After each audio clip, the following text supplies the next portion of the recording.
Recently, I reread the classic Alice in Wonderland. You ever read this book, Lewis Carroll? Of course, it's a legendary piece of literature, and it's amazing. And I've concluded that it's pretty obvious, I think, to anybody that Alice clearly had pretty severe attention deficit hyperactivity disorder.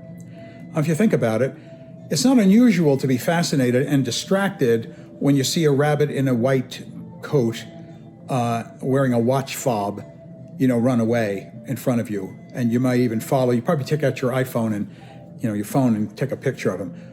But not everyone goes down the hole. Not everyone follows him all the way down and then has that adventure. So clearly she had attention deficit hyperactivity disorder that essentially stalled and derailed her life for quite a long time and had these amazing psychedelic experiences. But I just use that as an illustration that that's the difference between being curious and having your distractibility create some difficulties and problems for you. And I've always had that my whole life. I was ADHD as a kid.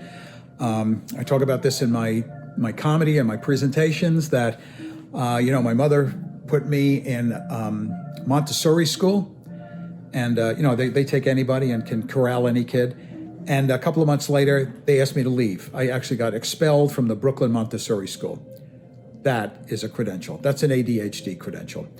And one of the things I came to learn, and I kind of didn't appreciate this for a long time into my adulthood, is that the H usually dissipates. You're not really hyperactive. You can't really function if you're, like that all the time. I mean, I'm sure some people struggle with that. I'm not being, minimizing that.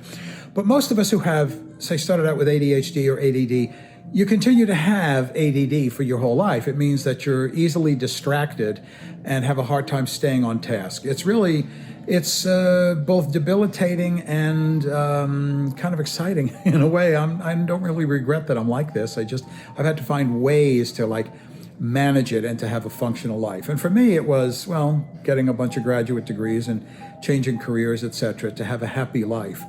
But I'd like to encourage you that if you too have diagnosed yourself or realized that you have attention deficit, and it's, causing some problems, maybe even wreaking some havoc in your life, maybe you've constructed the wrong kind of life and work.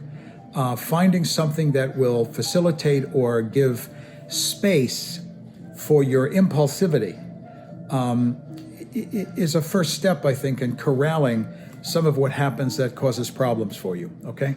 I still deal with it. I mean, I'm 105 years old and I'm still ADD.